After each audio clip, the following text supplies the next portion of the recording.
Hi, everybody. Welcome to the 7 and 7 show with Zack Ellison. Today, I have with me my former classmate at the University of Chicago, Booth School of Business, and good friend, Sherman Williams. And Sherman is the managing partner of Academy Investor Network, which goes by AIN Ventures. And Sherman, it's great to have you today. Thanks for joining. Yeah, thank you. Excited to be here. Yeah, and you made some time for us because it's New York Tech Week. So you've got meetings galore. So thank you for making a little time. Yeah. So, Yeah. so tell everybody how you got here. What's your story? My story is I'm originally from Chicago. Um, 17 years old. Grew up in Chicago, big, massive family, extended family, and a decent sized nuclear family. Um, like really intellectually curious kid. Played sports growing up. Did well enough to go into the Naval Academy, U.S. Naval Academy, Annapolis. Had a pretty crazy time there. That was a very interesting place.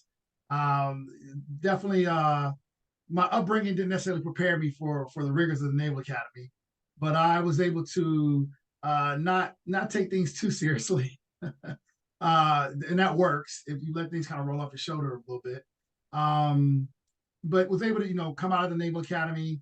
Was a naval officer for many years. I was a naval officer at a unique time because it was during the wars, Iraq and Afghanistan, and I was able to deploy quite a bit, and that really helped me mature dramatically, and really got me just on a certain track. I mean, the Naval Academy definitely helped me with that, but it was majorly reinforced during my time in the military. While in the military, the Naval Academy has it's heavy STEM, science, technology, engineering, and math, right? That's the curriculum. Now you can major in other things, but even if you are English major, you get a bachelor's of science because you do all your physics, all your calculus, etc. Um, so I had a decent technology background coming out the Naval Academy, academic, background as a bachelor's degree. But I was always interested in business. I didn't come from money, and I wanted to understand how money worked. And you're not in that environment at the Naval Academy whatsoever. People are not doing summer internships or anything like that, right? People are focused on going into the military, and people are focused on like engineering and science, etc. So I started doing my own reading while as an early naval officer. I was fortunate enough to have a great roommate who comes from a family that's a little bit more wealthy than mine, and he connected with his financial advisor. And the financial advisor was a guy, Morgan Stanley. He took me on because I was just some young naval officer who was friendly with the son of one of the families he oversaw, and he would have great talks with me and directed me in the right path, and that it really started me down a path of starting to understand finance. And what happened was, as I got older as a naval officer, I started to realize you start to think about what interests you the most. And for me, it was I was interested in technology very much so, and I really developed that love more so at the academy with school. But I didn't realize, but I was very interested in innovation, and started to slowly realize that. And I wanted to learn a lot about finance. And so when I looked at my life, I said, well, how can I do something I'm passionate about? How can I be in my sweet spot, doing what I want to do? Manifest whatever my destiny is, right? And that was the intersection, working at the intersection of finance, technology, and innovation. And that's what I focused on. And I started, researching, and I found that the intersection is best served in venture capital. So I eventually applied to business school. I stayed in past my required time at the Naval Academy. From in the Navy, you have to do 5 years. I did about 8. You don't have. I was not really inclined to get out. I was, things were going well in the Navy. I was doing, great deployments. I mean, secret sauce. A lot of guys want to do stuff, right? It's terrible. It's terrible. There's wars and everything, but we want to do stuff, right? Put me in the game, coach. And I it was a little bit of a lull there, kind of that 10 time frame. I think I just come back from Afghanistan. At that point, I was forward deployed. I was in Southeast Asia actually, and I applied to business schools. I ended up at Booth. I think I was in an NEX Naval Exchange somewhere, and there was some magazine, and I didn't know much, and it said like, hey, the #1 rankings of business schools. At the time, it was Chicago Booth, and I'm from Chicago originally. I was like, oh, this makes sense. Duh. So I applied. I did go through a pre-program. It wasn't like I just applied raw, but went through some sort of program I did kind of virtually, mainly, and got into Chicago booth and had to think about it. And I was like, hey, I think this makes sense to depart now. I was about 30 years old. I went in the uniform at 17. So at that point, it's about half my life. And that got me to Booth at VC internship. I ended up going investment banking. And that eventually led me to the combination of those. While I was at Booth, like I said, the intervention internship, that eventually led me to AIN Ventures and started this venture fund with my co-founder, Emily. So we've got a lot in common. I grew up, without a lot of money and really didn't have access to anybody that was in the finance space. My internships are almost too menial to mention when including college. But I think one of the things I've learned is that learning is a lifelong process, right? Yes. As you've learned, and you don't necessarily need to have done something previously to figure out how to do it in the future. And that's why I think we're both good in the innovation space, because innovation doesn't come with a track record. Mm-hmm. And I think to be a good VC, you've got to be forward thinking, and you've got to do things that people have not done before. If you're doing things the way they were done 20 years ago, you're doing them wrong. And I think we both think like that. A couple of things I wanted to note. So you served 7+ years in the Navy, did multiple tours overseas. You and I both have a lot of friends that are veterans. You have more because you serve, but I've always felt that veterans make really good founders for a lot of reasons. I want to get your thoughts on that in terms of what characteristics veterans have that make them better founders in many cases. One of the key things is that I believe you can classify it in three ways, three attributes that veterans have. And I think it's leadership, determination, and grit. So they've actually led people. I was an investment banker for years. You kind of lead people, but you do have a managing director that's over you, right? It's a little bit different. You don't have that leeway. It's a different kind of leadership, dealing within the context of corporate America. In the Navy, once you leave that water line, it's a situation where we all we got, right? So you're given a task.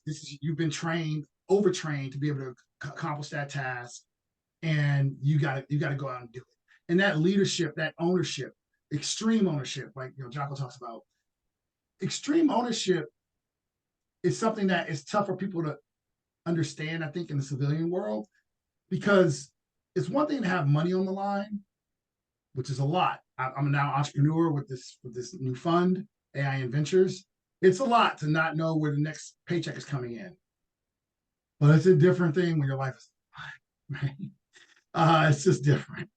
And they both kind of suck, but one sucks.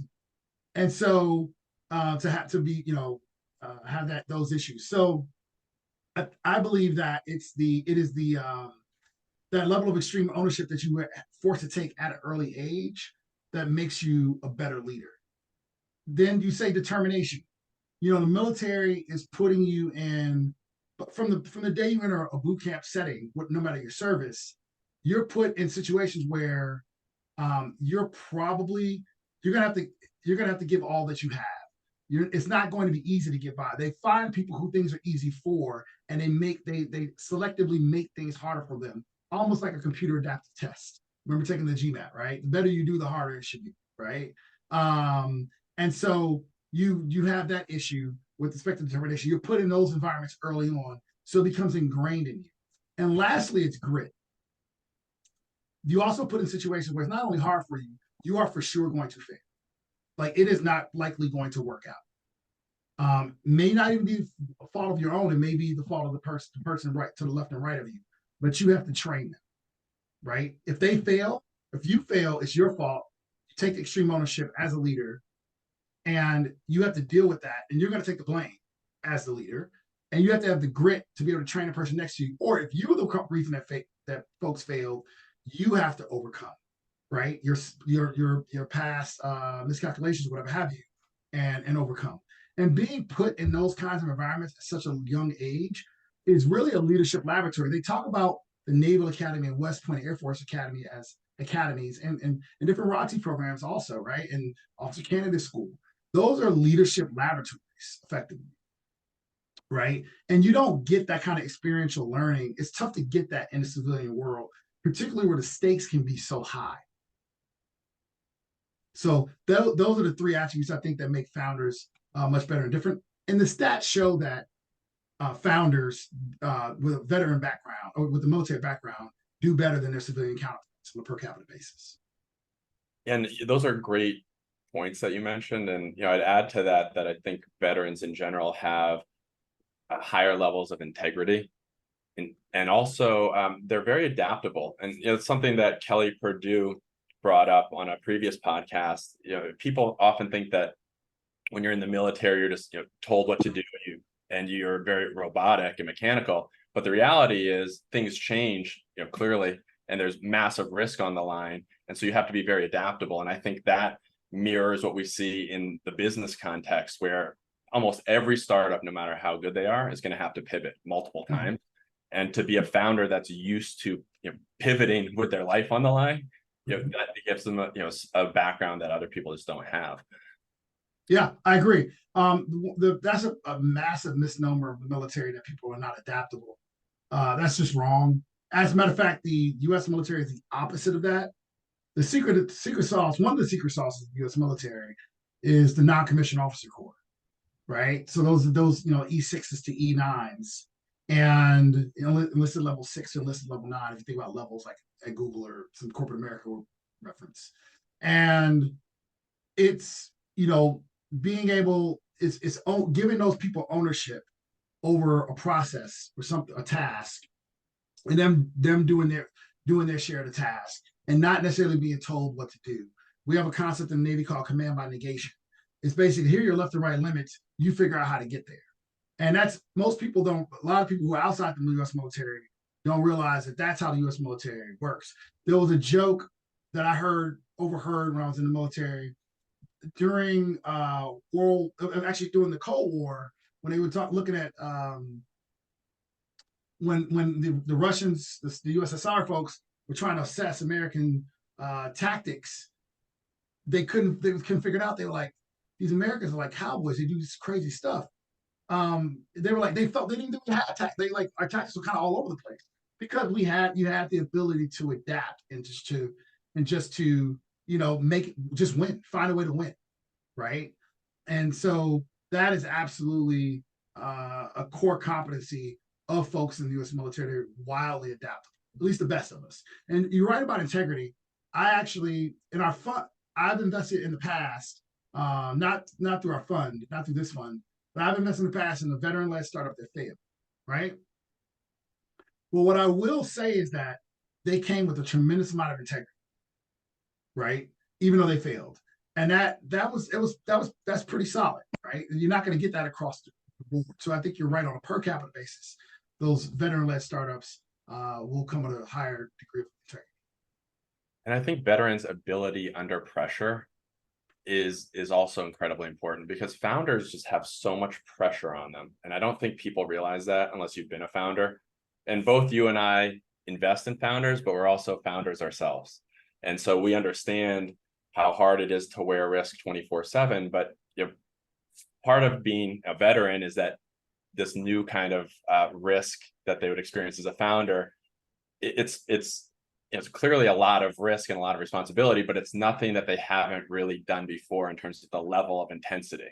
Yeah. And so I think a lot about that. And what I always look for is people who have a footprint of success and overcoming adversity. To me, that's the most important factor. And that ties in with very high correlation to grit and persistence, right? The only way you overcome adversity is if you've got grit and resourcefulness and the ability to stick with it.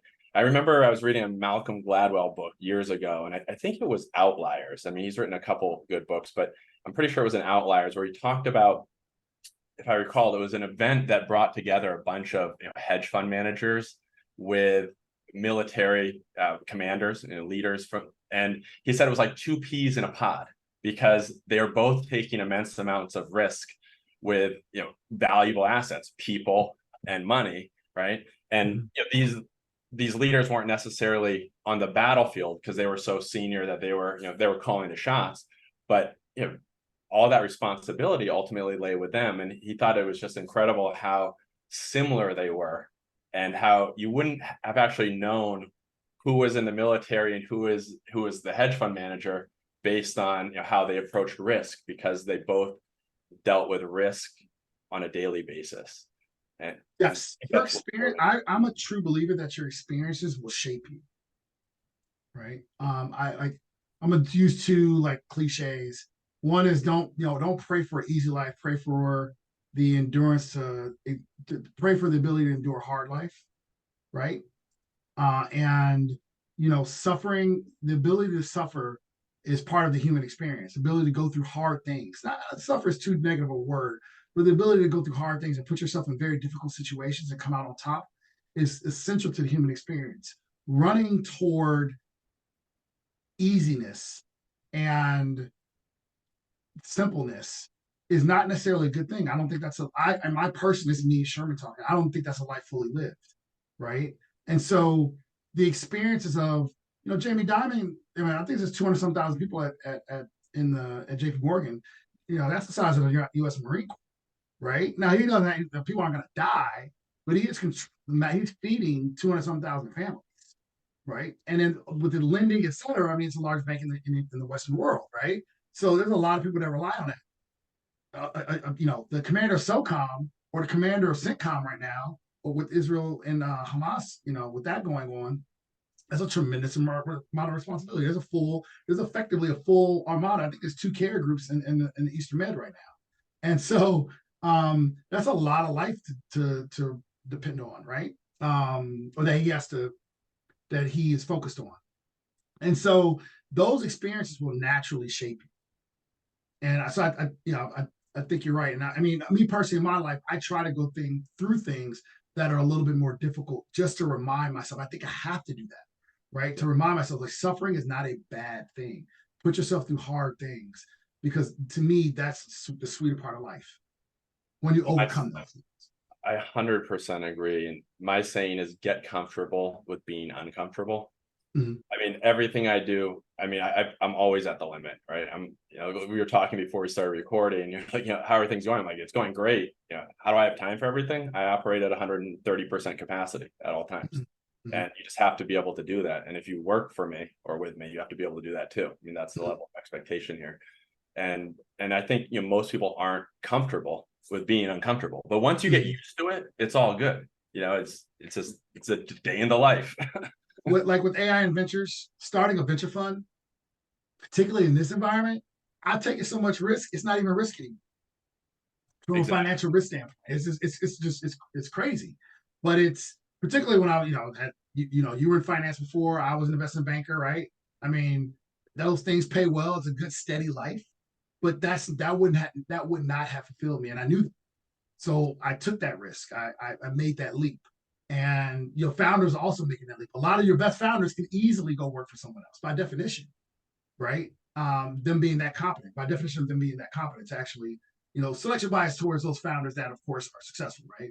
And so you have to live. You want a life fully lived. Put yourself out there. They talk about, speaking about Malcolm Gladwell. I saw something about folks on their deathbed. The one thing that they said was, why did I not pull the trigger on X, Y, and Z? Live a life with no regrets. Push. 100%. So let's dig into AIN Ventures and how you decided to start it, how you've been building it, and where you're at now, all the good things that are going on that you've told me about. Yep. So AIN Ventures, I left banking. And I was looking for a role in venture, was working out as a venture partner at a few funds, just, helping them source deals, et cetera. 1 or 2 of them gave me like an official title, like, kind of like a VC in residence or a VC in training or whatever have you. But I have been doing, I did my first venture internship in 2011. while working as an investment banker, after that first like year and a half of those initial associate years, I picked my head up and I was constantly going to entrepreneurial events in whatever city I was in, staying ingrained in that community because I knew I wanted to tack back towards venture. And so what happened was one of the folks I was working as a venture partner for liked the ideas. They brought me an idea. Actually brought me the idea for AIN, like bringing together academy grads, because we're a venture fund and we also run a syndicate separately, right? And they brought me the idea of the syndicate. And what I said to them was, and I did a whole PowerPoint about this, and I said, I like the idea of a syndicate, but I'm in a ton of syndicates. At that point, I had invested in a ton of companies with my own personal capital, had led syndicates. And I said, syndicates are terrible. It's like herding cats. And unless you already know wealthy people, and syndicates are very difficult to do long term without a fund. It's just very difficult. And so I said, you probably need to start a fund that will help ensure that syndicate lasts a very long time. And the concept of dual use has been around for a long time, but people other than maybe Lux Capital and a few other folks, people really putting their stamp on dual use. That wasn't really a thing in 2019. So define dual use for everybody, just so everybody. Companies, dual use technologies are companies that have both government and commercial application. But I had a certain view of dual use. I actually think that if you're relying on getting contracts from the federal government, no matter the department, it's very difficult to do that. But for deep technology, a certain segment of dual use, for deep technology, the government wants to see certain technologies be in existence. So what the federal government will do is they have non-dilutive funding programs like the SBIR program, SCTR program, et cetera. They have these non-dilutive funding programs where they will give non-dilutive funding, which effectively, and it's free, right? It's non-dilutive. It effectively lowers the cost of capital. So you think about weighted average cost of capital, right? You're lowering the cost of capital for that company to develop its technology and to get to commercial markets. Do they have to pay interest on that capital? Negative. It's completely non-dilutive. Okay, so the government's basically It's a grant. It's a grant. It's a grant. Okay, it's a grant that the government provides to basically build out these technologies that have governmental applications.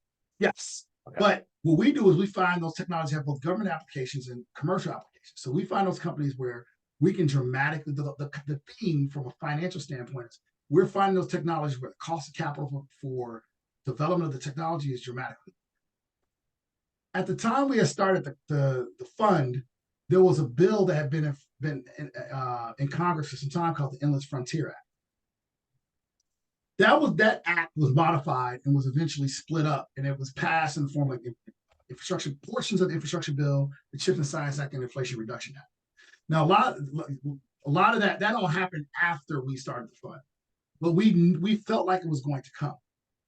And in those bills, something else happens that's important outside of just lowering the cost of capital to develop the technology. The government is effectively saying we'll be the first customer of the technology. If you think that's about important. The inflation, yes, huge, yes. Right? Mm-hmm. So you don't necessarily have product market fit, but you can say, I got money to develop the technology and I got money to actually, I proved this technology in the wild with a customer. That customer had to be the government, but I still proved it. Now I can go to the commercial sector and say, hey, the government used me. How about you use it? I was good enough for them. It helps out your pitch. And what we saw underpinning our thesis of dual use was the great power competition that was arising in 2019. And it was a great power competition between US, Russia, and China.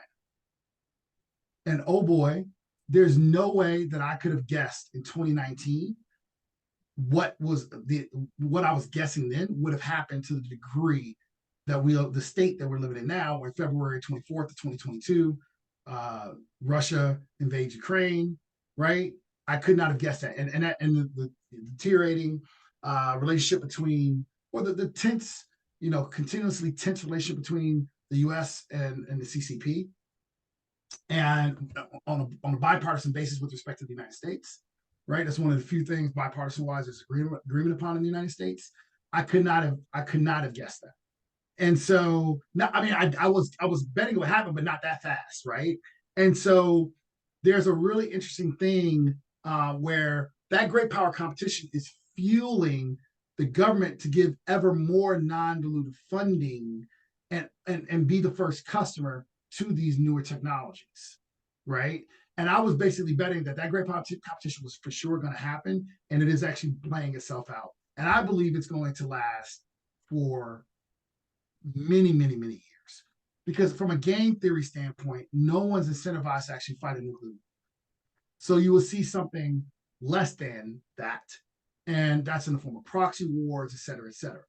But there's lessons. I don't believe history rhymes, but it echoes. And there's lessons to learn from the Cold War and World War II. During that time, really World War I, World War II, we had a 20-year interwar period or something like that. And then you roll right into the Cold War. You saw some of the greatest technological advancements in human history. But actually, you saw the greatest technological advancements in human history during that time. Right? Until now, right? Until now. Yeah, until now. Well, now it's starting to pick back up. I mean, some of the stuff they did then was still radical. I mean, if you really look at the Apollo program and going to the moon in the 1960s, it's insane with the level of technology that they had. But I mean, they did it, and they're wicked smart engineers, and they made it happen. But you're going to see something similar between the United States and the CCP, because we're engaged in a total competition with the CCP. Yeah. It's not just militaristic; it's also economic. It's technology. It's societal. It's also consumerism. It affects so many different areas. Well, so wait, pause there for half a second, because my thesis is directly aligned with yours, and really it centers on the fact that there's an arms race going on now that's heating up exponentially.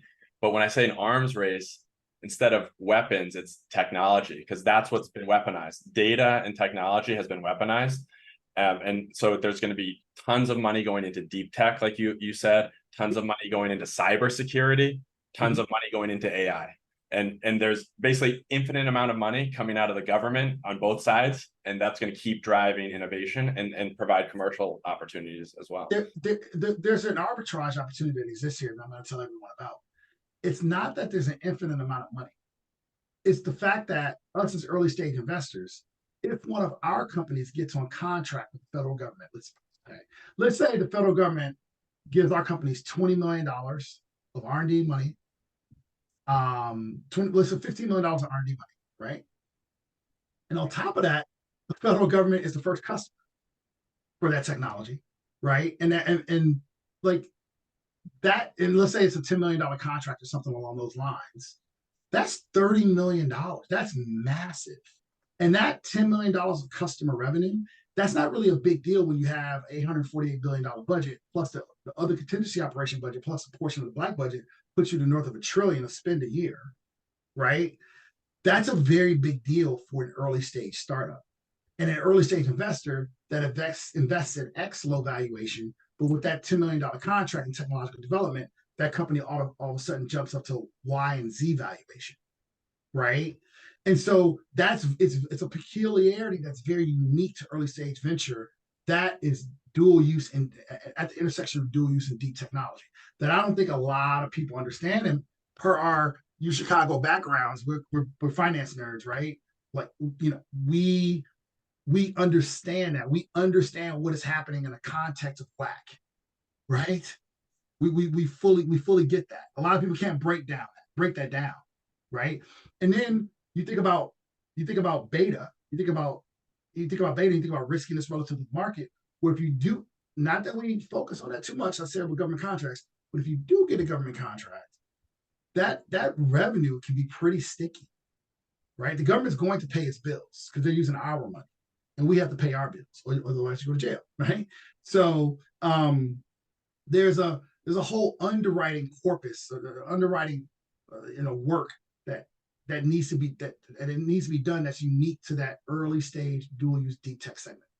And where I think you have competitive advantage, and ARI does as well, is that we've got an understanding of how that segment of the economy works, because you do have to know the ins and outs. You have to know who's got the money, who makes the decisions, and ultimately it's not like you can just read a book and it's going to tell you how to do this. You have to like be in the weeds to really know where the opportunities are. So there's big barriers 100%. to entry for folks, that aren't in the game. You can't just run in and do defense tech investing. It's very difficult. There are some excellent defense tech firms out there, right? Like Scout Ventures, Squadra, Moonshots, Harpoon, Decisive Point. Lux is probably the one of the most profound. They're the big, and Founder Fund has a massive arm. They're also really profound in the trade. Those guys have done excellent. 8DC does a lot of defense tech deals. But here's the deal. Here's what everyone those guys are fine and they don't miss out on this. I understand that they do. But what I think people need to appreciate is at the end of the day, whether you're selling pizzas or missile systems, you got to be able to sell them, right? You got to be an entrepreneur. So, and then we walk a fine line also when we're looking at those technologies that can actually scale commercially. That is a core competency of AIN Ventures. That's unique to us. So we may pass on a defense tech deal that those other outstanding defense tech investors do. And some of them not pure defense. Some of them are more dual use, right, or science forward, like Prime Movers Lab or ABC, right? But we're looking for those things that can scale commercially. Not saying that those other folks are, because a lot of them are. But that's what we're working a fine line. In order to make that assessment, I'm trying to assess the entrepreneur and I'm trying to assess the eventuality of penetrating commercial markets in a wide scale way. Achieving $100 million revenue in 7 years on a recurring basis. So Sherman, question for you in terms of AIN. Do you only invest in veterans and dual use, or what's the mandate and how broad can it be? No, we do not only invest in veterans. We invest in dual use companies at the intersection of dual use and deep technology. That can be anyone globally. We will look and then potentially invest. And we've already done that. Separately from that, we do invest in veterans. And because of the unique attributes of veterans, that leadership, determination, and grit, we will invest in non-deep tech. If we do anything outside of deep tech, outside of that intersection of dual use and deep tech, we will invest in veterans, and we're industry agnostic there. Now, I will say we have an overwhelmingly strong software bias due to who's on our team at this time. We don't necessarily have the ability to vet things outside of the software, or the network to vet things outside of the software space, right? So we not to say we won't do a deal in the consumer space or whatever that's veteran led, but those are going to be very few and far between for us. So to understand and reiterate, we invest at the intersection of dual use and deep tech. Those founders do not need to be veterans. They can be anywhere in the world. We'll look globally. And separately, if we do anything outside of that space, we invest in veterans because of those three attributes: leadership, determination, and grit. And we're industry agnostic there with a strong software bias. Got it. That's really helpful. In terms of stage of company development, what stage are you investing in predominantly? Pre-seed. Okay. What's that average check size that you're targeting? So ideally we'd be able to write 250 to 750K checks. And I tell people, you tell me the size of your fund, I tell you the stage you invest in. Yeah. Right. It's a number you back into. So in terms of how you identify good founders, I mean, we talked a lot about the dual use angle. How do you identify good founders, and especially good veteran founders? So let me focus on good founders first from a deep tech standpoint, not veterans. Okay. I'm looking for technical talent on board the team immediately. I'm looking for someone who has worked in that industry space in some way, shape, or form that they're trying to disrupt. Because we classify deep tech as companies building advanced technologies, advanced meaning scientific or engineering risk is being overcome. Companies building advanced technologies that are out of the R&D phase, but those technologies do not yet have wide-scale commercial adoption. And those same technologies can either disrupt existing markets or create brand new markets. So, advanced scientific engineering, overcoming that risk. I need a technical person on the team. The ability to disrupt an existing market or create a brand new market, I need you to have worked in that market, or you worked in an adjacent market, or you come to me with just some jaw-dropping, astounding way that's sensible to me and my network of how you're going to go to market, how you're going to attack a certain market. I need those things, right, to be in existence from a team. I then want to have seen you overcome something. I think a PhD demonstrates a lot of grit. I think that starting a company before and failing demonstrates a lot of grit. Taking a risk of starting a company, even if whether it failed or succeeded, the fact that you started a company before, it demonstrates a lot of grit, right? The fact that you overcame something is really important. We invest in first-time founders. We have no problem with that. But we've invested, we do have a lot of second-time founders, right? We have people who have, they're able to tell a narrative, articulate a story to us, showing that they've overcome something. That's also huge. The other big thing we're looking for is someone that is inspiring. You have the ability to recruit talent. That's something that not enough people talk about, right? Instead of going out, you're going to start a company, instead of immediately going out and pitch a VC, how about you pitch someone to quit their darn job or take time out of their day, well, their busy life and time with their family to help you on the side at the minimum on your startup. That in and of itself is that's the first people you need to win over before you go win a VC, right? And then win a partnership with a potential customer where they say, hey, I'm gonna put money into you just to see this get developed before you go talk to a VC. Those are things to do. So I'm looking for founders that have that ability to be scrappy. They're not going to quit because you're right. They're likely going to pivot. This is a long journey. This is a 7 to 15-year journey if you're successful, right? So I need to see that, and that's wildly important. So technical talent, work in that existing market or an adjacent market, ability to recruit folks, and showing that you've overcome something in life. Those are great points. I've talked with others about this idea of being a charismatic leader who's a good marketer. Because to your point, I mean, what you have to do as a founder is attract resources of all types. And it's not just money. It's talent, and it's many other partnerships along the way. And that really never ends. The entire journey is going to require somebody who's magnetic and is able to just attract resources through the force of their personality and the sheer force of their will in many respects, in my view. Another thing I think you hit on that I fully agree with, that a lot of people miss, is this idea of having worked in that market and been successful in that market. I see this in fintech a lot, where there's a lot of what I call like newfangled lenders and want to be like neobanks. And most of them are blowing up now, and most of them will certainly blow up over the next couple of years. And the reality is, if you look at those founding teams, the majority don't have people that had real experience in that product. Like when somebody comes to me and they say they've got a lending solution and they have nobody on their team that's been a good lender and has underwriting experience and knows how the pieces really work, I know it's going to fail. It's just a matter of time. And I don't even know why people invest in a lot of these companies. Honestly, it just makes me question like VCs, quite frankly. I'm just like, why would you invest in somebody who doesn't even know the product? When we graduated Chicago booth, I can't remember who the professor was that was our keynote speaker. Younger guy, he wasn't that old. I can't remember his name. Kevin something. If I remember. Look it up. I can't remember either. Yeah. So long ago. We're older than we look. I mean, that's the thing. We're both approaching mid-40s, and people think we're in our like late 20s, early 30s. I feel young. Me too. And so the one thing he said was, in order to be an out-of-the-box thinker, you need to know what's in the box first. There you go. You nailed it. Right? You nailed it. Or you need to have someone around you that has been in the box first. I've done a lot of work in life sciences. When I talk to tech people in Silicon Valley, I'm like, hey, we're going to move fast and break things. You're not going to do that in healthcare. And you're not going to do that with the Defense Department. Yeah. Right? You're going to kill people. That's what's going to happen. And that's not going to fly.